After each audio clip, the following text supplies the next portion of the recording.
Welcome out to another Meet the Cast episode. I'm Jerome Wetzel, and I'm here with not about to not be our newest cast member anymore, but at the time of this recording, you are still our new. Oh, I'm still, no, you're not. I You're will not the always be newest. new. I'm not the newest. Because Grace currently. joined after you. Grace joined after me, and now we've got another new one. Am I allowed to say who that is? You can, because by the time this goes live, it'll be old cool. news. Beth joined after that. Beth, so, yeah. ha ha ha. If that spoiled you, I'm sorry. Time travel's weird.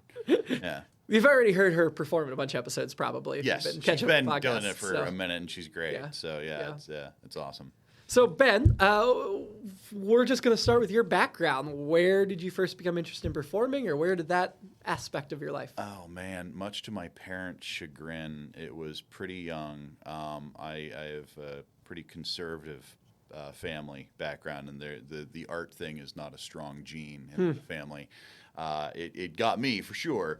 But when I was 13 years old, I started my own mobile DJ business, and that was in the early 90s when CDs and stuff like that were a thing. I'm probably one of the older cast members, I would say, but CDs and that sort of thing, and like literally, like I got used to talking to microphones and hearing my own voice come back at me, which I think is one of the big things that people have trouble with like voice acting, is like you have to get familiar with your own voice. So I got used to that at a very young age, and got used to learning how to use it and throw it around and that kind of thing. And I fortunately developed into a relatively low register and am able to do announcery type voices really nicely. And that pursued for a long time. I did some theater when I was in high school and that kind of thing. But then after that, I kind of got more into the animation and video production side of things. And that's where I kind of built a career. What about the theater wasn't your favorite? Honestly, like I really love theater. I'm not as much of a dancer as a lot of people are, and certainly not some of the people that we work with now. But like, and I've never been that confident as far as just like my true blue acting abilities either, facial and that sort of thing. So like that was kind of my. I don't know. I got cast in high school as Laser Wolf and Fiddler. And it was one of those where I just didn't do a whole lot of pursuing with it afterward. And yeah, I kind of got into animation and stuff. What got you into animation?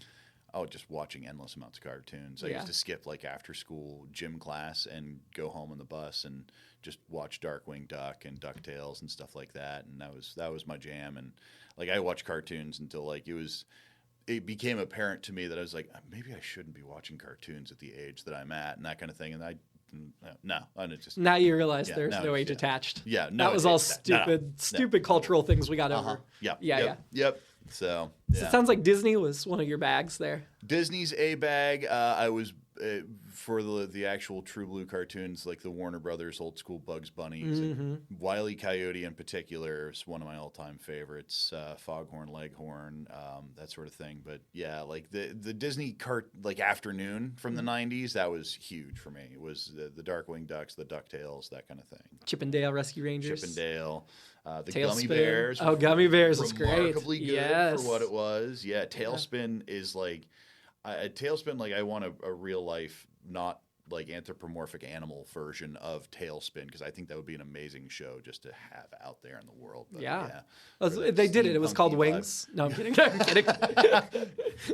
I didn't watch that much of Wings then, huh? I don't remember the Sky Pirates. And stuff. There are no Sky Pirates in Wings. So, yeah, no. So I mean, like animation started pretty early, and when I went to school, I went to CCAD.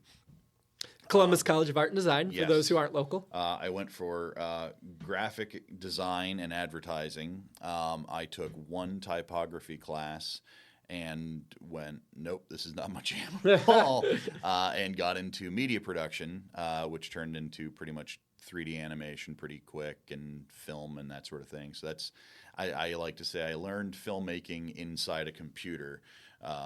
By putting lights around in 3D scenes and lighting things and learning how to put cameras in the right places, that kind of thing, rather than actually like holding actual cameras and moving them around, that kind of thing. But studied all that in college, graduated, and immediately went into advertising and graphic design, because that's what people are like, oh, you're an artist, so it must be graphic design. And got jobs in the agency world. which I don't advise for people. The agency world is a rough world. And doing that for a while, eventually had built up enough of a clientele to start my own business. And that became Boxland Media, which is now Boxland. Mm-hmm. So, yeah. When did you start Boxland Media? I started Boxland Media in 2014. So, no, 2015. I apologize. And it was about a year after my first kid was born. My wife and I were both laid off from our agency jobs in the same week. Oh. And we were getting to the age in agencies that you age out, and like once you get to a certain place, like they're going to go and hire younger, cheaper people for everything, and either you level up in the creative terms or you level out. And it was one of those where we went, well, we could do that and keep riding this train, or we could build our own thing and make that work, and that's what we decided to do. So we're sitting there holding our 9-month-old kid, and I guess we'll do it this way, and that fortunately worked really well, and That's a bold risk. I don't know that everybody would have the courage to do that. Take a lot of those. Bold is a very friendly word to use. So some might call it a stupid risk, but it panned out. So let's say bold. Let's say bold. No, it worked. Thank you. I appreciate that. The victors write the history, right? That's very true. That's very true. We started Boxland, and it was just a video production company for a long time. I made hundreds of car commercials, just stupid amounts of car commercials for local advertisers and that kind of thing. And that's where, when I do my voice for the thing, that's when I get people that do the wide. Oh my God, I've heard that voice before. I'm the guy in the morning going, buy your auto from Buyers Auto. Visit buyersauto.com. Yeah. And people are like, oh my God. And that's how you and Mark Wahlberg became best friends, right? I know. No. I'm old enough to remember when Mark Wahlberg was Marky Mark of the Funky Bunch, and then he became an actor, and that still kind of blows my mind that transition happened. And now he sells cars in Columbus, Ohio. You know what? Time makes fools of us all, I guess, right? So, seems to be doing well. He's bought up half the dealerships in town. I know. It's wild, and like they're competing with some customers too, and I don't know. I keep pitching ideas to them where we have like a Mark Wahlberg impersonator come on, but they're like, we don't want to attack our company. Like, okay, that's cool. I get it. You know, so it makes sense. But I'm full of ideas that you don't have to take all of them. Shoot down the bad ones. So yeah. What besides car commercials? What have you been in the making? Well, let's see. We from a professional standpoint, we do a lot of really probably not super interesting videos that are informational and infotainment is the word I'm attempting to spit out here. But stuff like it's internal communications between companies, things like that. We did a big animation thing for Pfizer. We've got another one coming for Pfizer. That sort of thing, motion graphics for that, medical world, and it's the most exciting stuff that I do is the creative stuff, which is like I did a film in college that went to some festivals, and then I did my professional film. First professional film was called A Sphere in Boxland, which was about a character who was a ball living in a world where everybody else was boxes, and he had to go find a place where he fit in, and eventually he finds somebody else who's a ball like him, and so it's kind of the seek the other people who are like you sort of message. And that's where the name of your company came from? Yeah, that's awesome. Yeah, so the posters for it hanging up in the front of our studio now, and it's obviously I've seen the ball; it's everywhere. Yeah, that's his name is Justin Anderson. That's our logo's name. Nice. There's a whole lore behind him. So, what's your website so people can check it out? Boxlandmedia.com. There you go. Yes. So. And you dropped the media recently. What was behind that decision? We didn't really drop the media. I am still Boxland Media myself, but we expanded into a new building, and in doing so, the way that I have always worked with other artists is we have them basically start their own thing. And it's, I give them a space to start what we were calling silos and say, okay, I had my creative partner, Krista, come in and she's like, I want to start teaching acting. So, okay, well, I've got a place that's literally being not used half the time. You could certainly teach classes in here. So she started teaching classes. It takes off, turns into a whole silo. That's how we turned into Boxland Academy. Podcasting is another thing that we do a ton of, and we started doing a couple of podcasts. Those took off, started getting a lot of listens, so that we formed the Boxland Podcast Network. It eventually became, well, there's enough of these differing parts that we just put it all under one flag called Boxland, which is we're about to become a 501c3 that supports the Central Ohio artistic community, particularly the multimedia production community, because there's not a ton of support for folks like that out there.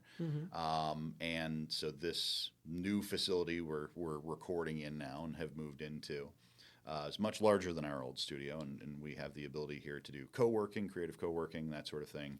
But all of it is geared towards supporting the local arts community and helping people who I have an idea for a show that I want to develop, and I don't know how to do that, where to do that, and, come talk to us. We help you figure out what the ins and outs are and that sort of thing. So, that's fantastic. Yeah, so that's our mission.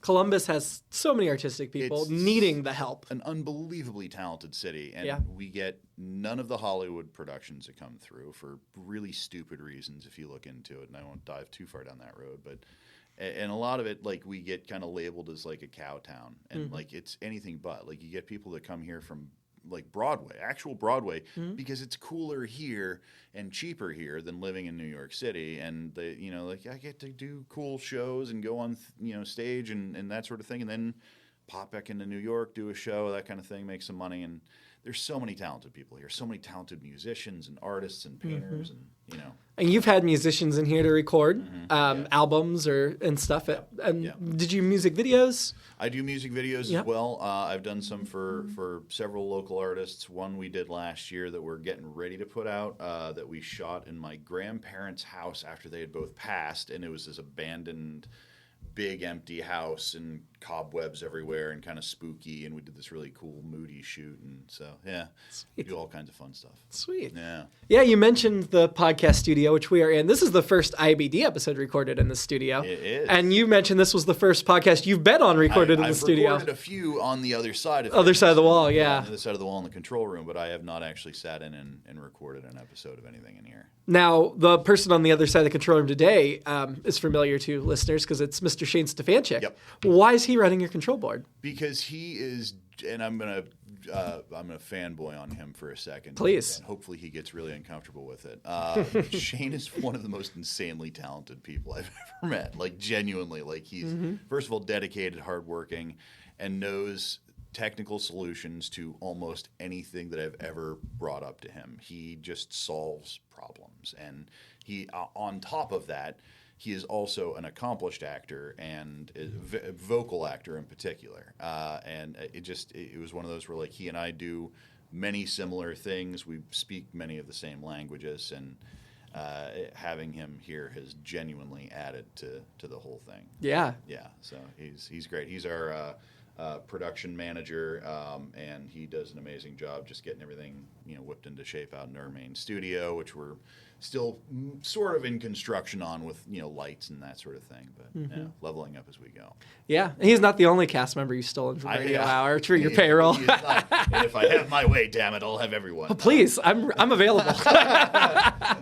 Kristin Green has also joined us as an admin because, as crazy talented as she is, she's also crazy talented with numbers too, which, like, I don't know if you've talked about that on these before, but like, she's a genius when it comes to numbers and bookkeeping and that sort of thing, and just a super smart, confident person, and insanely talented. Doesn't it almost disgust you how much talent in how many different areas she has? Like, it's just not fair to the rest of us. I said to Krista, my creative partner, yesterday, I was like, with the amount of people that I've put in place here, I genuinely feel like the least talented person here now. I'm like, I've got super talented people, and I'm just like, mush, go forward, and they're doing an amazing job. But as the guy that runs Radio Hour, isn't it nice to have everybody else around around you be more talented than you? It is, and it's also very intimidating too, because it's like I was like, oh hey, Kristin, can you come up with a jingle for this like social media campaign we're doing for a lawyer client of mine? She's like, okay, yeah, and she comes up with this jingle that is like, I want to just like die, and it's so amazing, and then we show it to the client, and the client loves it, and we're like, okay, great, we put it out, and now it's like every comment on the thing is like, oh my god, the jingle is so cute, and it's this real quick little thing, and she can whip those out. She's fantastic. Yeah. Well, it's a testament, though, that these people want to work with you. So whether you think you're, whatever you think of your level of talent, when you get people like Shane and Kristin and Krista around you that want to work with you, I think that's a testament to who you are and what you're doing. Well, I appreciate that very much. I definitely suffer from the imposter syndrome monster that many, many artists suffer from. Oh, yeah. And if there's one stigma in my career that I want to try to help people fight is that, especially artists and creatives, like if you are the kind of person who doubt your own abilities, like you got to tell that person to just shut up and just move forward, man. Like, one foot in front of the other. It's the only way to do it. And, your own brain shouldn't rule how, whether or not you take risks. So, yeah, absolutely. Yeah. Well, let's bring it back to you. Okay. Because obviously we want to promote your company. We want to tell people how it works. That, yeah. But yeah, we also need to hear more about Ben Neidenthal. Okay.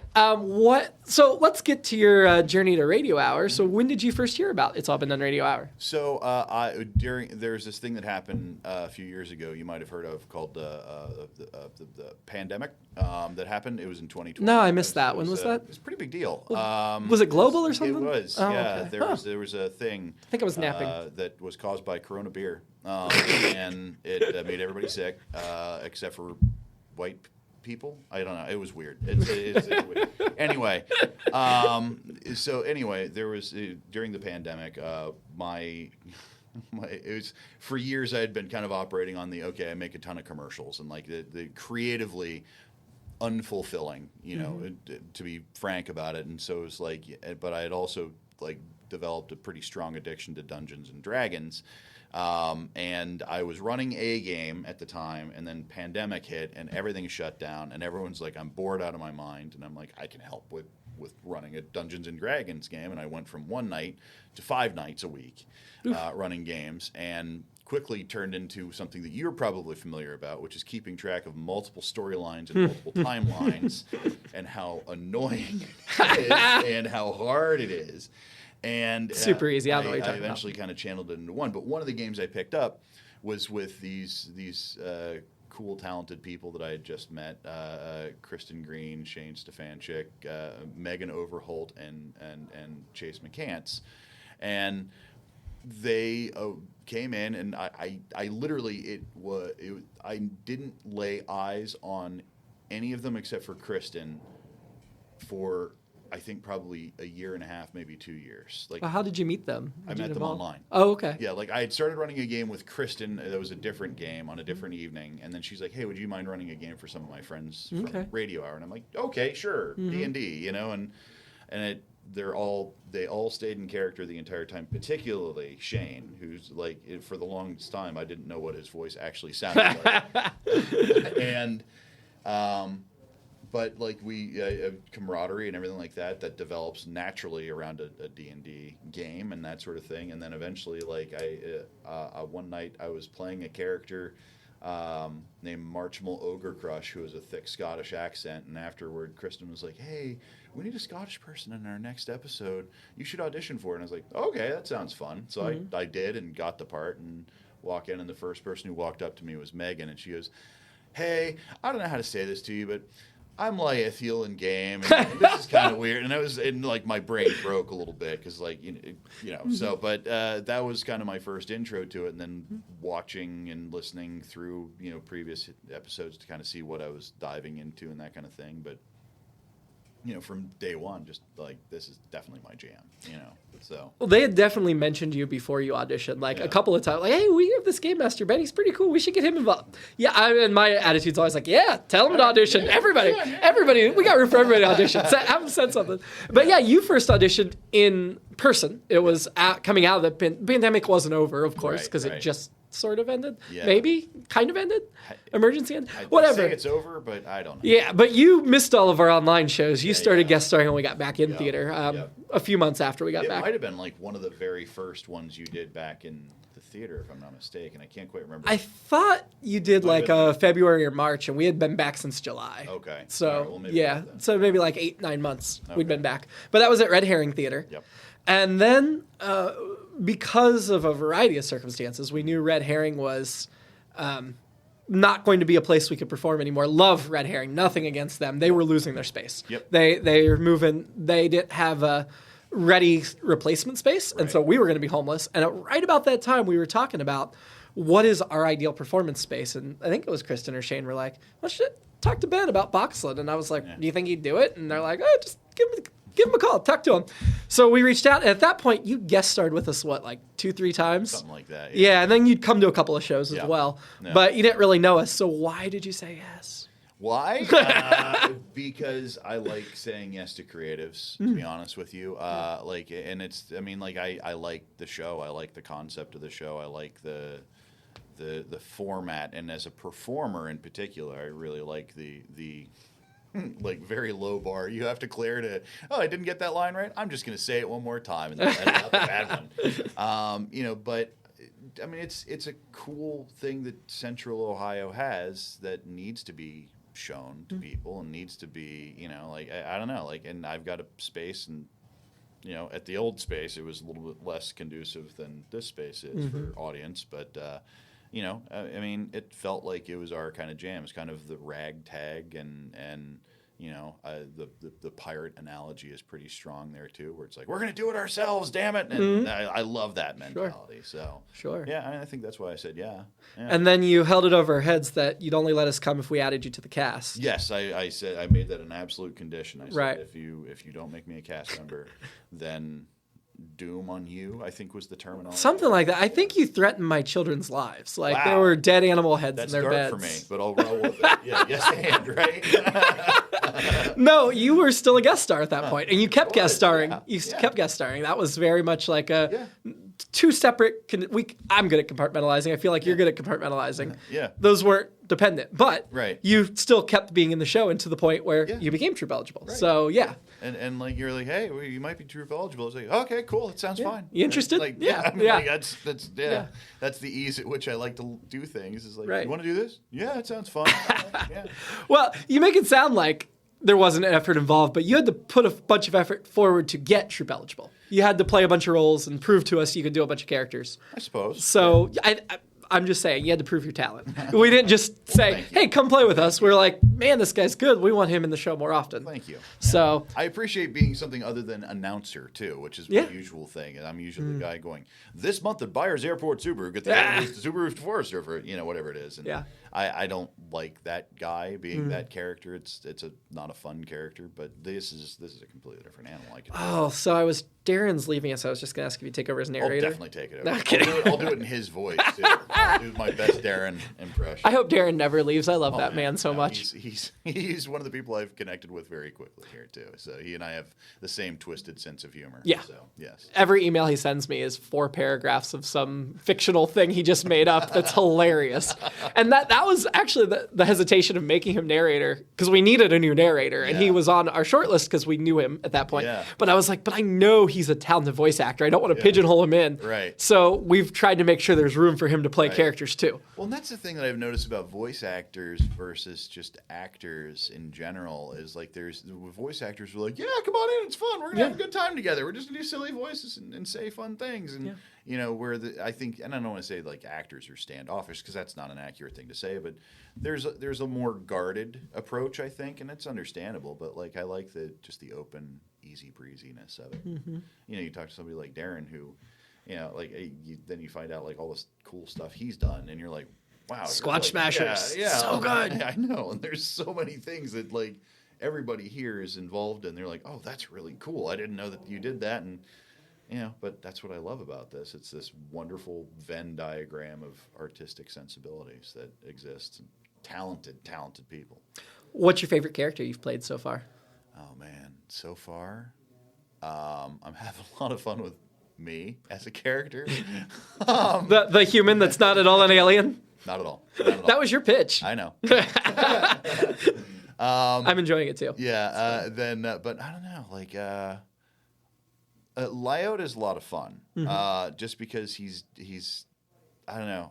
You can't quite figure out where he's coming from. He's self-serving enough, and I kind of like that kind of, I don't know, out for himself kind of vibe. It's a fun character to play. So we've also been tossing you in a lot of recasts from actors that aren't available to come back. Yeah. We're like, Ben, here's a part. Do you enjoy creating your own part more, or taking on a role that's established more? Because I know those are two different beasts. There's more responsibility with creating something new, because like there's times when like I know as a writer that like you write something and like there's probably a way that you're hearing it in your head, and I want to be as true to that as I can. But at the same time, I'm also the guy who, like, I live outside the box, and I'm like, there's no box. Stop that. You know, like, I do everything as different, but on point as you can. You know, so there's that balance there. But, like, an established character, I feel the responsibility of, like, well, this is, you know, Dan Condo's role or something like that. And, like, Dan Condo is an amazing talent, and, like, I want to make sure that it at least sounds as good as what he does. So, you know, doing something like the Paul is fun. It shreds my voice, but that's also kind of the fun of it. So. Unfortunately, the podcast audience would not have heard you as the Paul, but if you're a Patreon donor, you can hear Ben as the Paul, because Dan did record those lines, but Ben performed them live. And at a festival that Patreon viewers can listen to by now, or soon. No, it'll already be on the Patreon feed. Yeah. The Columbus Arts Fest last year. Yeah. You're playing the Paul again. So, yeah, no, it's nice to have somebody to tap for those. And that's part of the benefit of having a larger cast is when I need somebody, I can be like, okay, who fits in this? And that, you know, there's a little bit of that, you know, Sean Connery thing or the, you know, like there's the new Bond, whoever that's, you know, kind of evolved the characters a little bit. And like, you know, the Hollywood world gets so weird about like, well, we can't recast this person. Why? We've been doing it for years. Like, I mean, I don't love recasting. It's not my favorite. But if you do it like a clever way, like the British seem to have it down pat. You know, Doctor Who, he regenerates. Sure, looks like a different person, and oh, fine, I accept that as lore for the show. And you know, it's science fiction-y, but but if we did that with 50 different characters in the show, it gets a little exactly old. That's we've done that a couple of times, like variations on that, and then other times it's like Foley. We're just not going to comment on it. Yeah, sorry, it's a new Foley. Can't do anything about it. Yeah, makes sense. Yeah, if available for the story, I'd rather end the characters rather than recast them. But for the story, it's not always possible. Right. Seamus left us. I love Seamus, still talk to him regularly, but he left us at a time where I couldn't just end fully at that point and make it feel good for the story. So, it is what it is. Yeah. Same with Dan Condo. We wish he was available to us more, but we already had a Paul scheduled, and then he became unavailable that month, and it's just like, what are you going to do? Yeah, exactly. We're not going to throw away the script. Right, exactly. So, show must go on. Yeah. You know? So. Yeah. What segment are you wanting to get into that you don't feel like you've played in it that much? Oh, man. Or at all? I get to play fun alien villains on Universe Journey, which I really enjoy, because one of my favorite... you're probably going to argue with me on this, but I stand by that the best Star Trek film ever made was Galaxy Quest. I love that movie, but I would disagree with the way you phrased that. It's phrased intentionally that way. Yeah. It's a loving tribute. Oh, it's great. Like that, but you know, and like it's one of my all-time favorites. But like I love just that scenery chewing villain. That's so much fun to play. Where it's just you're there just to screw up everyone's day and make things miserable for them and have fun doing it, and just loud, brash, obnoxious. I like that sort of thing. But yeah, I don't know. Universe Journey would be kind of fun to sink my teeth into something a little more regular. Yeah. I don't know, like the there's some other things too that I know are coming up that I don't know if I'm allowed to talk about or not, but segments, that kind of thing. Oh, our bar? Yeah, that we're You can mention it. Yeah, we're not going to give details, but yeah. So, but cool, fun Yeah. concepts that, I want to sink my teeth into and kind of establish something.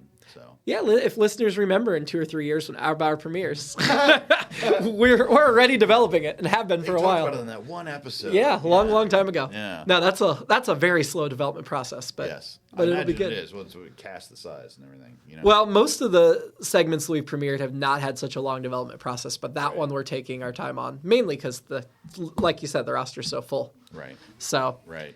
What outside of Radio Hour and Boxland do you like to do? What are your hobbies? What are your interests? Oh man. If I have time, which I don't have a ton of, but I'm working on a film that is in the post-production, the beginning of the post-production phase, and has been stalled there for a little while because I've had no time getting this place set up, that kind of thing. A lot of Dungeons and Dragons.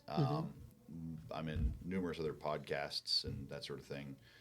Usually is the guy in the background that chimes in and makes obnoxious comments. And I'm pretty proud. I have not sworn once on this one, I don't think. So usually I've got a pretty bad potty mouth.